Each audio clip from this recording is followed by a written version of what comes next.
when his party BJP, which has deprived and defamed the people of Bengal, will be routed again in 2026 under CM Mamata Banerjee. Thank you, sir. Thank you. Honorable Trichy Sivaji.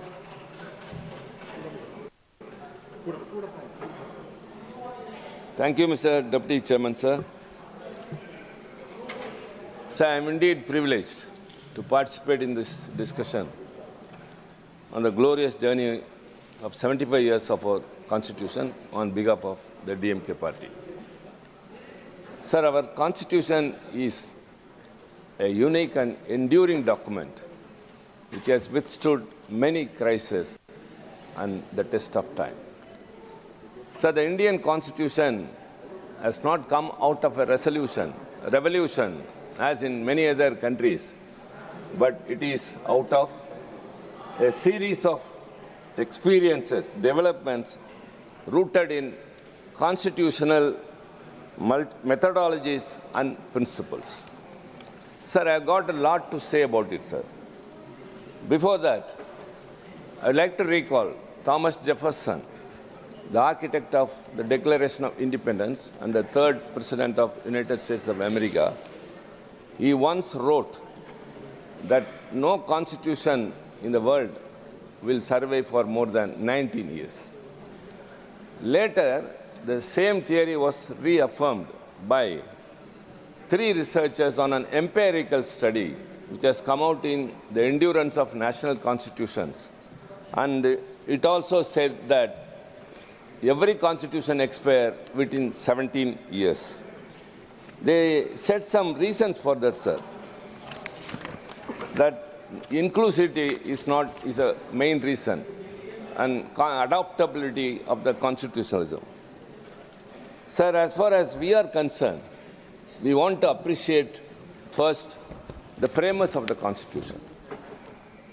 Sir, as the statement of Thomas Jefferson, or as which has been reaffirmed by researchers, sir, our Constitution has survived for more than 17 years and still it is robust and dynamic.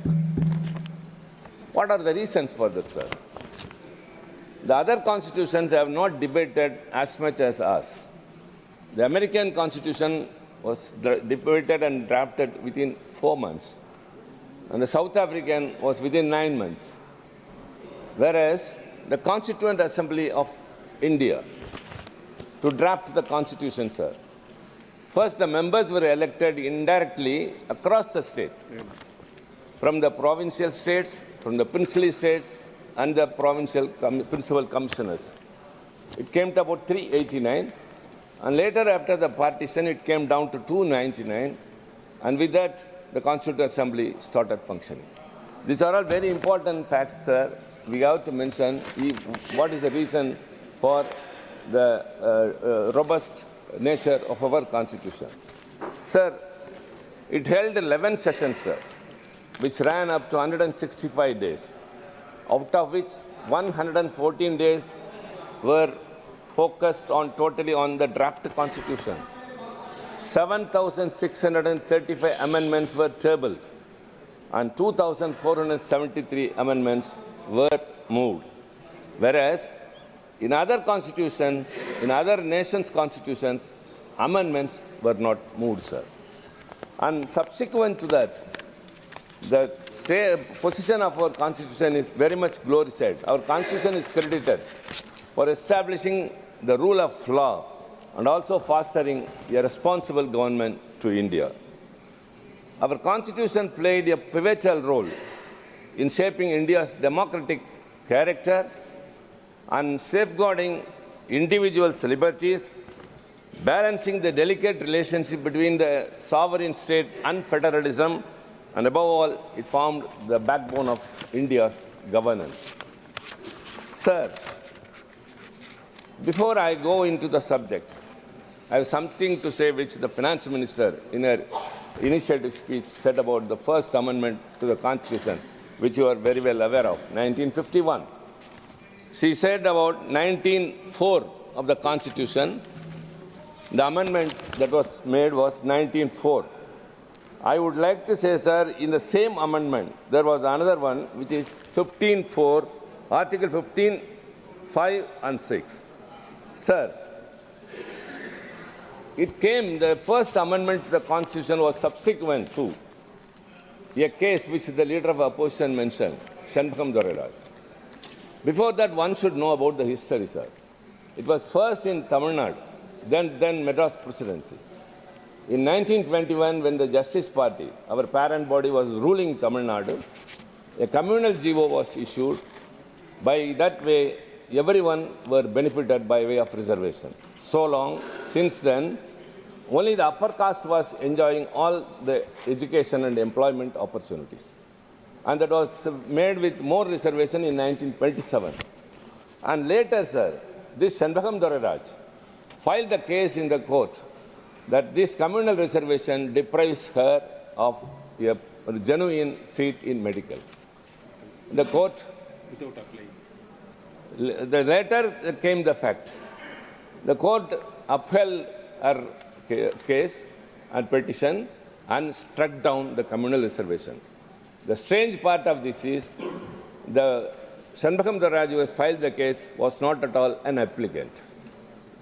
So it was struck down, and all those days which were enjoyed by the people of OBC, SC and other communities, this reservation benefit was really shocked. So at that time, Thanai Periyar, our mentor and our founder leader Anna, launched a very big agitation in Tamil Nadu demanding for reservation, and it became a people's movement. And because of that, the 1951 amendment was brought. The first amendment, it says that nothing in this article or subclass, nothing in this article or in class 2 of the Article 29 shall prevent the state from making any special provision for the advancement of any socially and educationally backward classes of citizens or for the scheduled caste and the scheduled tribes. So, sir, this 1951 First Amendment, no one should forget, sir, that without this, the benefit would not have been extended to the suppressed and oppressed classes all those years. It was thanks to the Dravidian movement. What we call now Dravidian model is only this. Only because of that, the reservation was restored. And later, when the Mandal Commission recommendations came for reservation to the OBC in education and employment, I would like to recall who all opposed and who pulled down the government of Mr. VP Singh, the then Prime Minister. But then it was implemented. May I urge the learned people, members in the treasury benches, it was only by an OM, that is office memorandum. If you are really interested in the interests of OBC, you bring a constitutional, as you did for EWS. You did for EWS, but you are not yet still bothered about the OBC, but you say very proudly everywhere that you are all OBC communities. So, sir, and this is the right time. Dr. Ambedkar, who became later the chairman of the drafting committee, was only a member in a subcommittee on fundamental rights. Before 9 months, he was assigned the responsibility of chairing the drafting committee, sir. In the subcommittee, on 27th of February 1947, asked its members to submit their ideas in writing. And Dr. Ambedkar, along with Mr. Munshi, Aladi Krishnasamy Iyer, and Harnam Singh, he also submitted one. Very interesting to know, sir, the title of that draft report which Ambedkar submitted was United States of India. Its language was reminiscent of America's Declaration of Independence. It very clearly said, sir, that the federalism must be upheld and more rights to be given to the states. But on the day of adoption, Munshi's draft was adopted by the committee, and Ambedkar was not also there. It was not present. Later, he tried his best to implement what all was in his mind in the United States of India. So ultimately, Dr. Baba Sahib Ambedkar's intention was to strengthen the states. There is no explicit term federalism in our constitution, but the very first in the preamble says, India, that's Bharat, shall be a union of states. That itself is very emphatic. And later, he became the chairman of the drafting committee. And it's very appreciable, sir, the constitution which was drafted and adopted later, it established the foundation for a country that would respect diversity in religion and culture while upholding the values of equality and fairness. These are to be kept by the ruling party today. The nation's dedication to diversity and tolerance is demonstrated by the Indian Constitution, which protects the rights of linguistic and religious minorities. Additionally, the Constitution preserved unity among many religious communities by guaranteeing that the state would not favor any one religion. Sir, underscore, the Constitution guarantees that the state would not favor any one religion over another by supporting the secularism ideal. It's very clear, sir. But what is happening today? I don't want to bring down the level of the debate, because it's a Constitution's glorious celebration we are, 75 years. So we have to applaud. So many scholars, intellects were in the Constituent Assembly, whom we fondly remember, or it is our bounden duty to pay respects to all those people. They are now called as the framers of the Constitution. Dr. Ambedkar, Mr. Jawaharlal Nehru, Sardar Vallabhbhai Patel, Maulana Abul Kalam Azad, Rajendra Prasad K.M. Munshi, Aladi Krishnaswamy Iyer, B.N. Rao, Shyama Prasad Mukherjee, J.B. Kirbalani, Rafi Ahmad Kidwai, Mr. Santanam, K.T. Shah, H.V. Kamath, T.T. Krishnamachari, and above all, Qaide Millat Sahib. Sir, when the partition happened, when Jinnah wanted to have a separate nation for Muslims, and as I said, 389 members in the Constitution Assembly came down to 299. Many, when he declared that whoever are Muslims, come with me to the Muslim nation. But including Qaide Millat Sahib, the Muslims who are now in this country said, yes, we are Islamic people, but India is our country. But how they are treated now? I would urge, sir, again the government, not an iota of apprehension should come in the minds of the linguistic and religious minority in this country.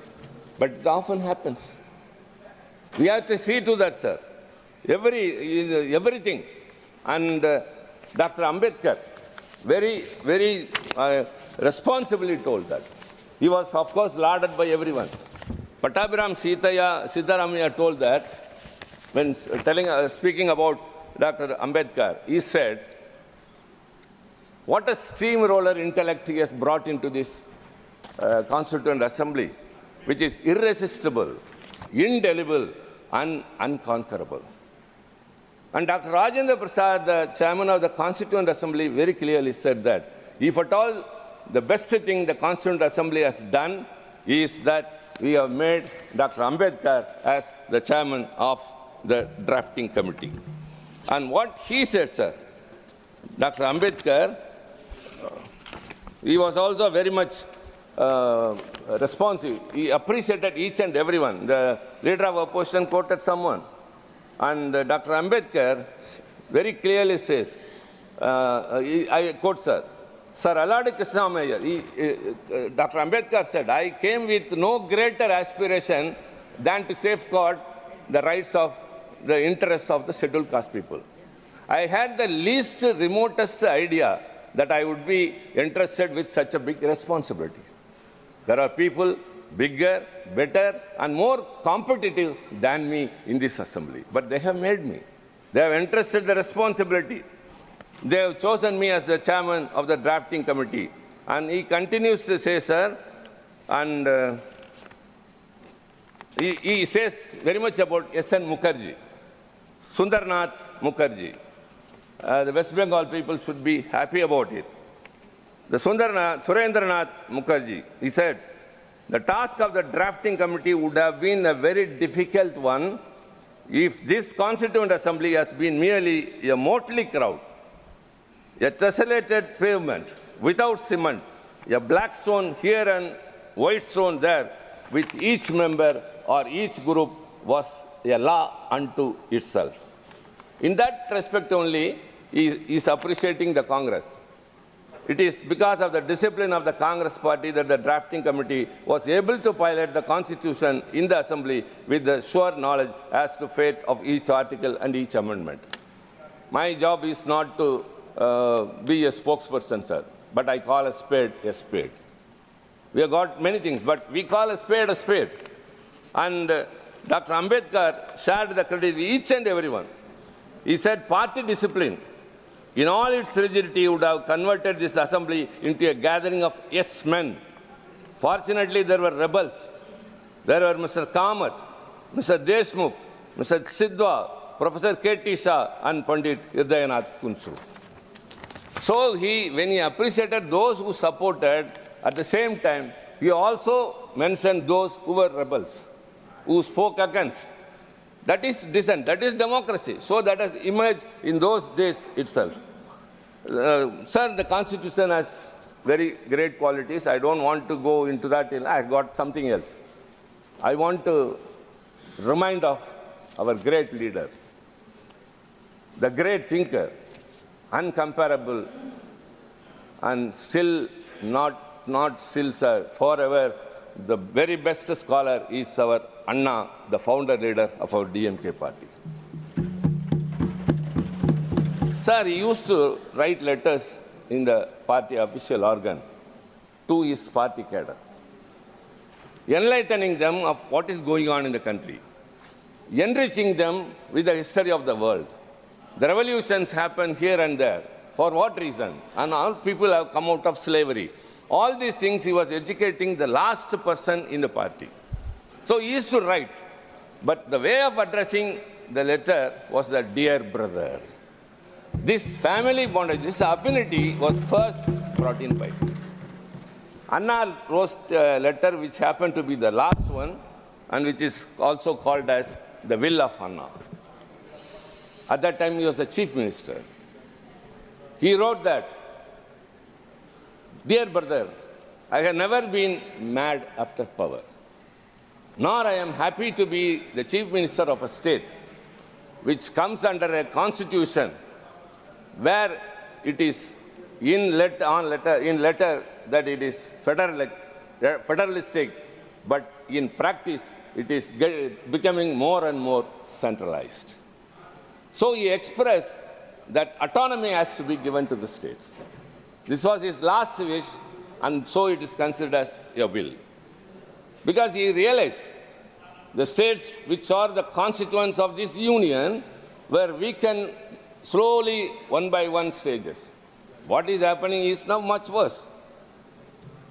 All the laws that have been enacted in the recent days by the BJP has either usurped the powers of the state or transgressed into the state's powers or minimizing, declining everything.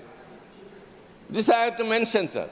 Later, after the demise of Anna, our great leader, Dr. Kalaignar, the late Dr. Kalaignar, he took over the party president and the chief minister of the state. He immediately appointed, the first thing he said when he addressed the press in Delhi after meeting the prime minister conventionally, the first thing I'm going to do is to constitute a committee to go into the center-state relations. Because without powers, being a chief minister of a state is of no use. Much worse is what is happening in Delhi now. The Delhi, totally the chief minister's powers have been taken and given to the LG, and the chief secretary will master over the chief minister, and secretary will master over the minister. That is what's happening in Delhi. That's union territory. But even in the states were not able to fulfill the needs and the requirements of those people. So Dr. Kalaignar, he constituted a committee under the then former Chief Justice of Madras High Court, Dr. Rajamannar, and along with him two other luminaries, Chandasamy and one Lakshmanasamy, an academician. And the terms of reference was very important, entrusted to the committee. The terms of reference were, kindly look into it, that what are the powers from the union list and the concurrent list should be transferred to the state list. And what are the powers that has to be deleted from the union list. And when it was given, it came out with a very, important report. It came out. It gave too many number of suggestions, out of which one is Interstate Council, which also was brought into action during 1989 when VP Singh was the Prime Minister, thanks to our intervention, sir. And it advocated for more rights to the states. And Rajamanna's committee's vision is still a document which everyone, whoever wants to see, go into it. So also the Sarkaria Commission later appointed during Mrs. Indira Gandhi's regime. That also went into the center-state relations. Later, the Poonch Committee, that was also appointed for this. All these committees converged at one point that India's individuality lies in diversity. They identified, the Poonch Commission, sir, Justice Rajamannar Committee called for greater autonomy to states, including financial independence and a re-evaluation of centrally sponsored schemes. I think learned ministers are here, other members who are also learned are here. A rural scheme which is suited to Tamil Nadu will not be Rajasthan or any other northeastern. So centrally sponsored schemes has to be re-evaluated. It needs a re-evaluation. The Sarkaria Commission furthered this vision by emphasizing consultation before union legislation affecting states and a larger share of tax revenues to be devoted to states. Despite these recommendations, implementation has been partial, having much of contradiction intact. The Poonch Commission identified the need for reforms in the current list and concurrent list and proposed institutionalized mechanisms for reforms for resolving disputes between the center and the states. So these reports offer a roadmap, but challenges still persist. Practically, the area of fiscal devolution and legislation overlap. This is where the commitment of federalism must be tested by ensuring that states are empowered to contribute effectively to the people nation building without being stifled by central overrule. Sir, we are much affected. Dr. Ambedkar said, caste and creed discrimination is prevailing in India. But out of our experience, we feel that the regional discrimination is much more predominant now.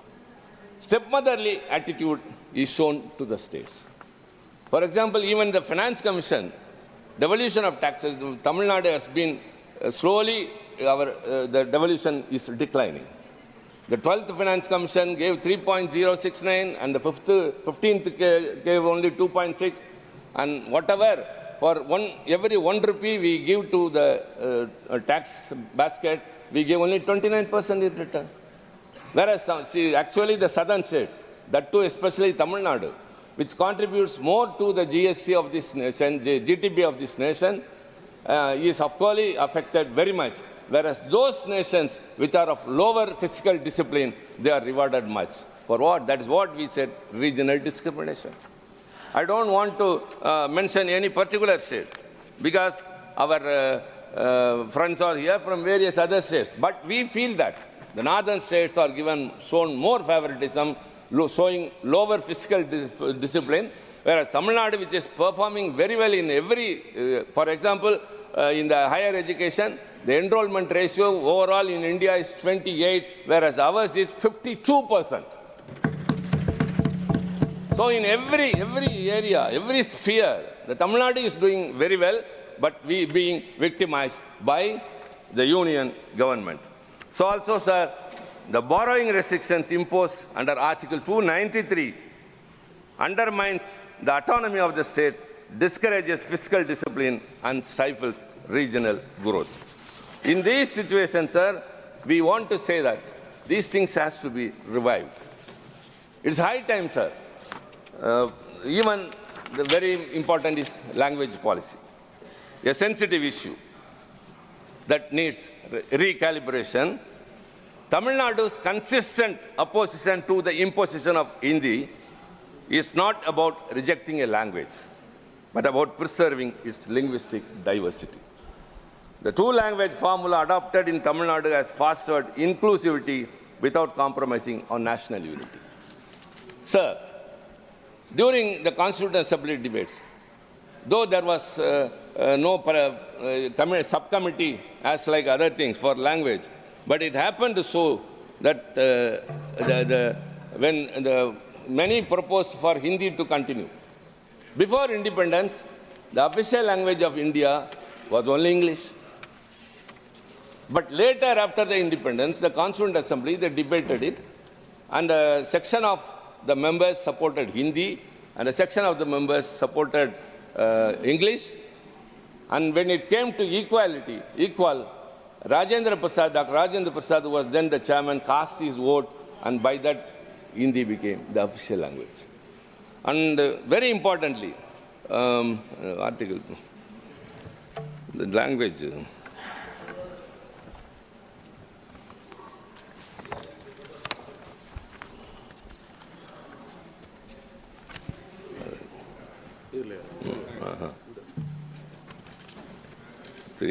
So, sir, Article 368 also, I must appreciate that. It is the amending provision. The amending provision is the only special feature, unique feature in Indian Constitution which many others do not have. And because of that, so many amendments have been done. And that amendments are being done to meet the need of the day. And when the Constitution was drafted about the official language, sir, it very clearly said that Hindi shall be the official language in Devanagari script, and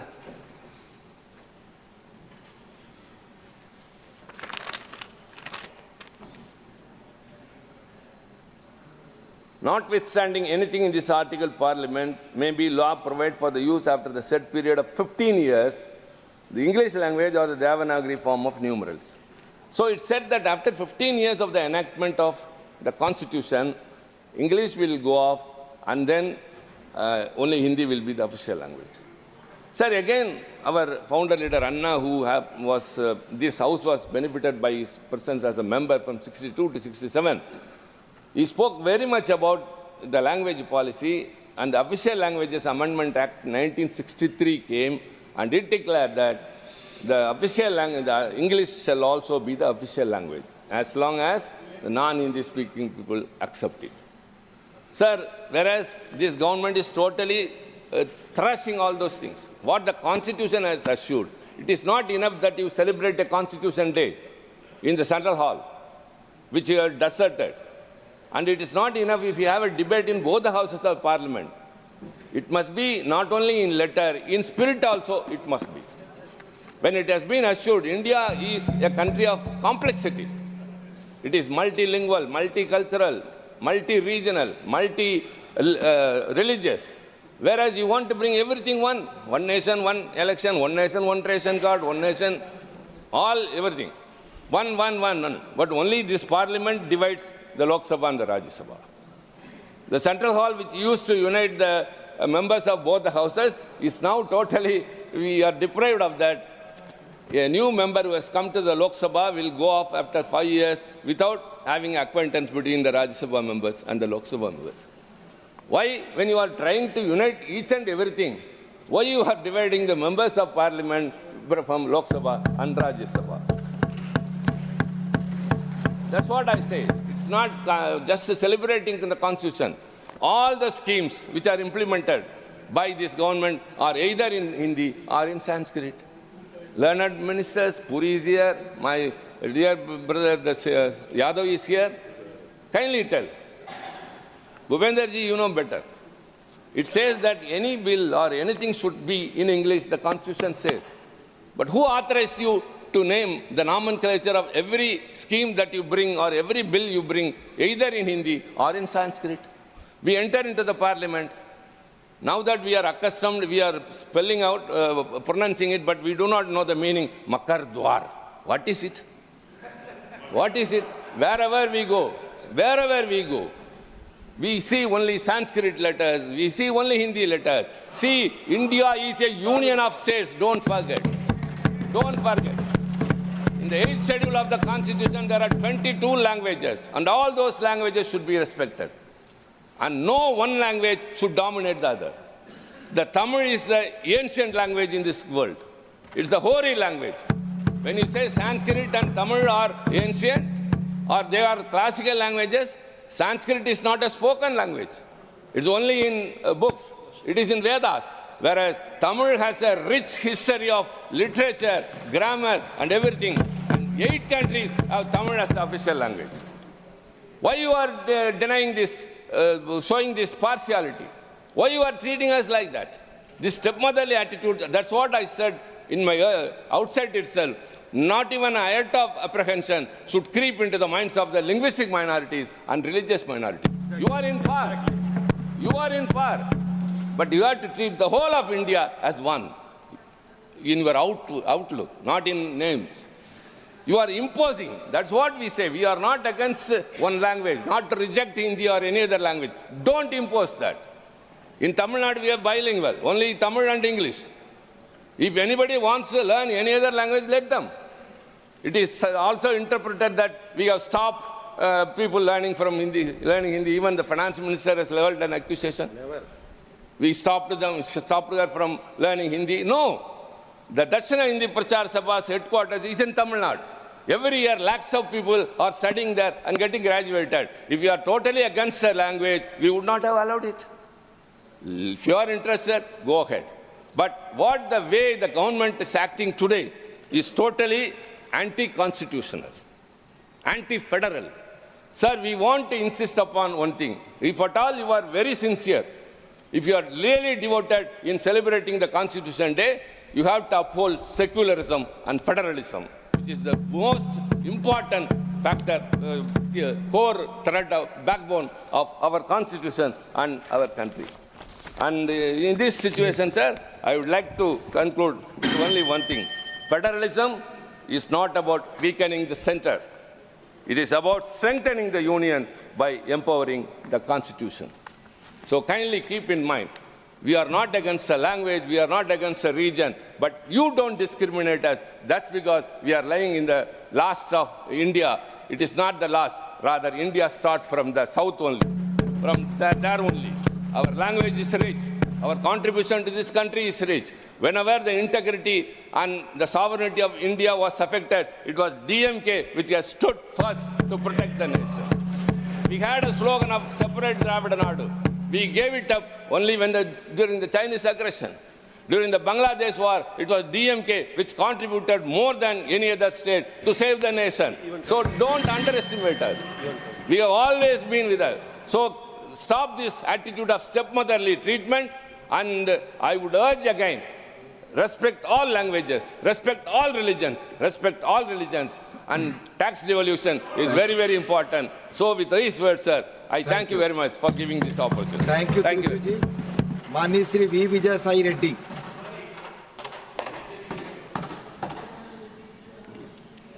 Thank you. Thank you, Deputy Chairman, sir. I am quite opposite to you, sir, and center neutral. मेरा ध्यान आप ही पर है, आप please बोलें. Sir, we are neither that side nor this side, sir. Yes. No, not. Please address this. Under the towering leadership of Dr. B.R. Ambedkar and contributions made by the eminent